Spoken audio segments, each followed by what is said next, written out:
শুভ জন্মাষ্টমী সবাইকে। Hello guys, welcome back to my another short blog. আজকে জন্মাষ্টমী। দেখো আমরা সবাই সকাল সকাল উঠে পড়েছি। এখানটায় মা তাল গোলাচ্ছে, নারকেল আছে, আর আমাকে যে কাজটা দিচ্ছে সব থেকে কঠিন কাজ, এটা হচ্ছে গুড়। দেখতে পাচ্ছ কত হাড়, এটাকে গুঁড়ো বানাতে হবে। তার সাথে সাথে আমাকে দিয়েছে শাক, কুমড়ো, আলু, এটাকে কাটতে হবে কারণ ঘ্যাট হবে, খিচুড়ির সাথে খাওয়া হবে।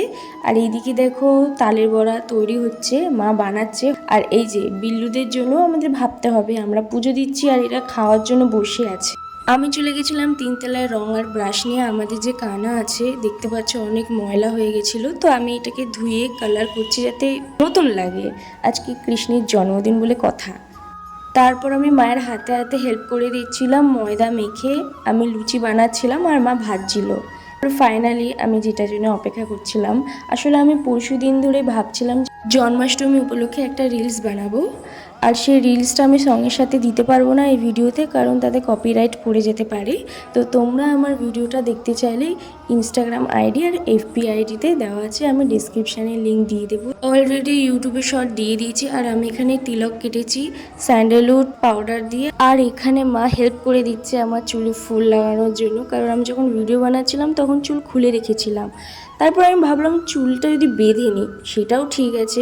তারপর আমি ভাবলাম চুলে যদি কিছু ফুল থাকে খুব ভালো লাগবে। তো এখানে আমার ভিডিওটা হয়ে গেছে। ভিডিওটা শেষ করে নিচে নেমে পড়েছি পুজোর আয়োজনের জন্য। সব কমপ্লিট হয়ে গেছে। দেখো লুচি, ঘ্যাট, খিচুড়ি, পায়েস, তালের বড়া সব রেডি হয়ে গেছে। আর এদিকে কানাকেও আমি পেন্ট করে দিয়েছি। ছোট্ট গোপালকে নতুন জামা রাখি পরিয়ে দিয়েছি। আর আমি পুজোর জন্য এই লাল হলুদ শাড়িটা পরেছি, এটাও আমার মায়ের শাড়ি।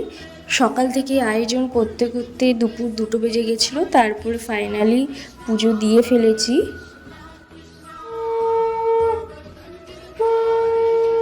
আমার পুজো এদিকে কমপ্লিট হয়ে গেছে। আর তোমাদের যদি আমার ভিডিওটা ভালো লেগে থাকে লাইক, কমেন্ট, শেয়ার অবশ্যই করে দিও। সবাই বলো জয় শ্রীকৃষ্ণ।